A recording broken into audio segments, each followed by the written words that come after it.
Cuman sekarang memang kita sedang mempertimbangkan langkah-langkah hukum karena kita melihat makin kesini ada oknum-oknum atau ada pihak-pihak yang sudah mulai menjalani jalur-jalur di luar hukum, dan itu sudah sangat sifatnya mungkin sudah ada yang berita bohong, sifatnya udah lebih ke arah fitnah, dan ini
di ruangan kerja di sana.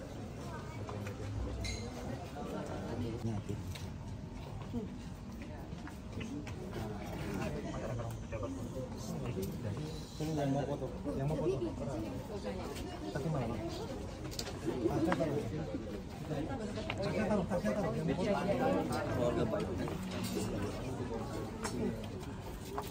Halo, selamat siang, Mas. Oh, mau menyapa? Ini, Pak. Enggak, bapak-bapak. Mas Jacob, dalam rangka apa ini, Mas, ketemu Pak Jokowi? Silaturahmi aja dengan Pak Jokowi, sudah lama kan dalam rangka Lebaran juga, Idul Fitri kan, kemudian di Jakarta silaturahmi aja berempat, ada Pak Firman, Pak Angga, Pak Rifai juga di sini. Pembicaraan apa aja, Mas, antara Jenderal sama Pak Jokowi? Nggak ada yang terlalu spesifik sih, lebih ke general saja, membicarakan isu-isu, tukar pikiran juga. Tentunya kita senang sekali ya bisa dapat waktu lagi dengan Pak Jokowi juga, tapi nggak ada yang terlalu spesifik sih. Di antaranya isu apa yang dibahas? Banyak ya, kayaknya banyak yang lagi ramai juga di media-media, banyak yang ramai juga.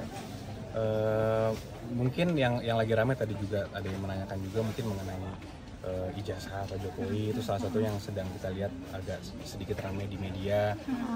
Jadi ya kita melihat sebenarnya ini kan perkara sudah lama, sudah dari 2023 perkaranya, dan kita sudah menjadi kuasa hukum Pak Jokowi. Dari situ ada 2 gugatan juga di PN Jakarta Pusat dan 1 juga di Petun, dan itu sudah kita menangkan, dan gugatan dari lawan juga sudah kalah. Jadi sebenarnya kita juga bingung nih kenapa masih ada juga pihak-pihak yang menanyakan juga mengenai keaslian ijazah Pak Jokowi.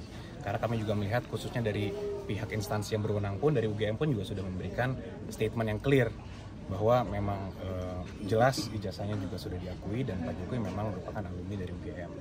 Itu sih secara gambaran besarnya. Ada langkah baru, Mas? Ada apa? Langkah baru? Langkah baru sebenarnya kita masih pertimbangkan ya, karena dari dulu kan kita selaku kuasa dari Pak Jokowi, selaku tergugat, lebih pasif. Kita hanya bilang bahwa sudah ada jalur hukum, silahkan ditempuh, itu merupakan hak setiap warga negara, dan kita juga meresponinya dengan memberikan jawaban di pengadilan juga, dan sudah selesai perkaranya. Cuman sekarang memang kita sedang mempertimbangkan langkah-langkah hukum karena kita melihat makin kesini ada oknum-oknum atau ada pihak-pihak yang sudah mulai menjalani jalur-jalur di luar hukum, dan itu sudah sangat sifatnya mungkin sudah ada yang berita bohong, sifatnya udah lebih ke arah fitnah, dan ini ingin kita hindari karena khususnya ini lagi masa Lebaran, suasananya lagi guyup, lagi baik, ya kita sayangkan dan kita juga menghimbau agar pihak manapun agar janganlah sudah stop lah untuk melakukan hal seperti itu. Sudah dikoordinasikan dengan Pak Jokowi terkait langkah itu? Sedang kita pertimbangkan. Kalau dari Pak Jokowi kan dari 2 tahun lalu juga sebenarnya belum mau melakukan apa-apa karena memang ya mungkin Bapak tahu sendiri sifatnya Pak Jokowi. Cuma makin di sini kalau memang sekarang Pak Jokowi bukan lagi presiden, masih diserang secara pribadi, ya ini kami juga menilainya mungkin kita pertimbangkan untuk melakukan langkah-langkah. Ini kan terbaru ada gugatan soal mobil SMK untuk Pak Jokowi. Ada pembahasan terkait itu nggak? Belum secara detail kita pelajari itu, mungkin nanti di kesempatan lain. Tapi sudah menerima balasan atas gugatan itu? Belum khusus seperti itu. Tapi untuk langkah hukum selanjutnya mungkin ada. Untuk yang mana? Yang SMK. Oh, yang SMK belum. Kita belum mendapatkan arahan khusus untuk itu. Ya kita lihat dulu lah. Tapi dari tim hukum sudah tahu terkait itu atau gimana? Iya, kita sudah mendengar. Namun kita memang belum diskusi secara spesifik di situ. Karena kan ini masih dalam rangka Lebaran, suasananya juga masih silaturahmi, jadi belum masuk ke situ. Tapi secara umum saya, apakah setiap gugatan dari Pak Jokowi juga akan langsung direspon? Kita lihat case by case, Mbak, karena kan nggak bisa digeneralisasi. Karena kalau semua gugatan atau tuduhan atau ada narasi seperti apa kita langsung respon kan juga tidak baik. Artinya ya kita case by case. Mungkin ada tambahan dari? Ya, mungkin ada satu hal yang tadi kami sampaikan bahwa memang kalau sebelumnya sejak 2 tahun yang lalu isu soal ijazah ini kita tangani dalam satu perspektif. Ini beliau sebagai pejabat publik di mana masyarakat boleh saja mengkritisi. Tapi yang perlu diingat hari ini adalah Pak Jokowi sudah menjadi warga negara biasa. Di mana setiap warga negara dalam hak asasinya memiliki privacy. Ini yang perlu juga dicermati oleh semua pihak bahwa beliau sudah masuk dalam kehidupan pribadi sebagai warga negara, ada perlindungan privasi, sehingga kita harapkan tuduhan-tuduhan yang tidak kontekstual mungkin untuk tidak dilanjutkan. Itu yang pertama. Lalu kedua, ada kelompok masyarakat yang bersurat atau menyatakan di sosial media akan berkunjung ke Pak Jokowi dalam waktu dekat, ingin bersilaturahmi termasuk membahas soal ijazah. Dalam kesempatan ini kami sampaikan, kami adalah kuasa hukum sah yang sudah ditunjuk sejak 2 tahun yang lalu dalam penanganan soal ijazah. Sehingga kalau ada kelompok masyarakat yang ingin mempertanyakan atau mendiskusikan tentang ini, maka harus menemui kami. Ini sesuai dengan pasal 7F Kode Etik Advokat Indonesia, manakala seseorang setelah menunjuk advokat, maka segala persoalan tentang itu harus dikomunikasikan kepada advokat yang sudah mendapat tugas. Tidak lagi menemui prinsipal Pak Jokowi dalam hal ini. Kenapa? Karena ini bagian penghormatan terhadap profesi advokat itu sendiri. Jadi kalau memang ada kelompok masyarakat yang ingin bersilaturahmi atau membahas ini, kami siap untuk menemui tim kuasa hukum di Jakarta. Itu mungkin. Kalau langkah hukum yang mungkin akan dilakukan yang sekarang apa, Pak? Sekarang ini kami sedang mencermati. Makanya tadi ada satu perspektif yang kita sampaikan. Harus diingat bahwa hari ini Pak Jokowi sudah menjadi warga negara biasa yang memiliki privacy. Dan ini bagian dari hak asasi setiap warga negara.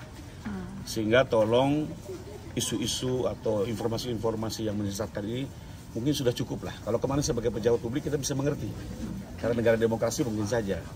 Nah, dalam kaitan itu sekarang ini langkah kami adalah kami sedang mengamati dan mempertimbangkan untuk melakukan langkah hukum bila mana ini terus bergulir. Pada intinya kami menghindari. Ya, tapi bagaimanapun juga kita juga perlu menjaga hak asasi setiap warga negara termasuk dalam hal ini klaim. Pak, berarti semacam pelaporan gitu ya? Sedang kita diskusikan banyak cara, ya bisa pidana, bisa gugatan berat dan banyak hal. Pak, kembali lagi. Saluran hukumnya sudah ada di dalam hukum Indonesia. Soal gugatan sama SMK, kan ada 3 orang termasuk Pak Jokowi, Pak Ma'ruf Amin dan perusahaannya. Nanti koordinasinya bagaimana setelah? Terkait yang SMK sampai hari ini sih belum ada penunjukan ke kami. Ya, sekalipun ada diskusi-diskusi. Kami lebih ke concern di dalam beberapa perkara termasuk soal ijazah yang memang sejak 2023 kami menangani. Di PN Jakarta Pusat 2 perkara, 1 di Petun Jakarta. Dan kita sudah menang secara inkrah. Ada tambahan?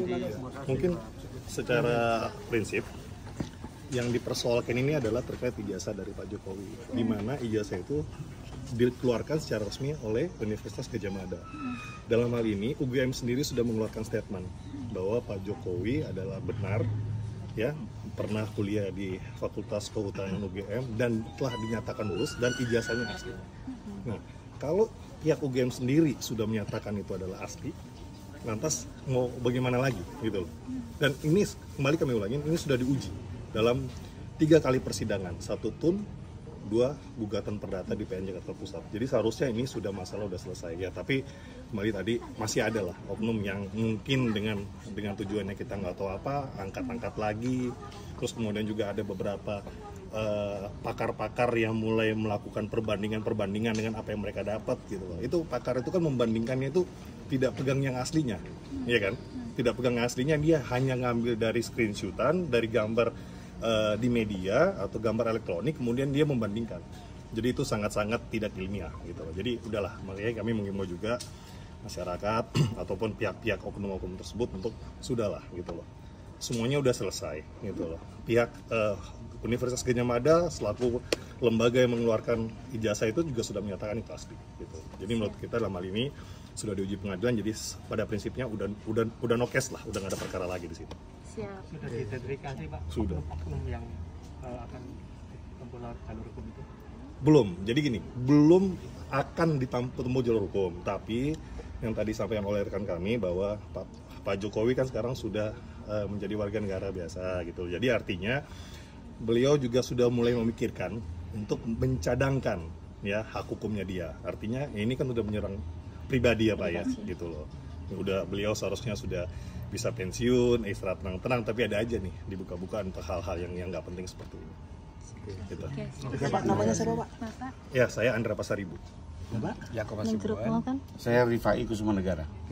Firman Pengaribuan. Siap. Terima kasih ya. Terima kasih. Oh iya. Salam buat Mbak Cici. Salam Oh buat iya.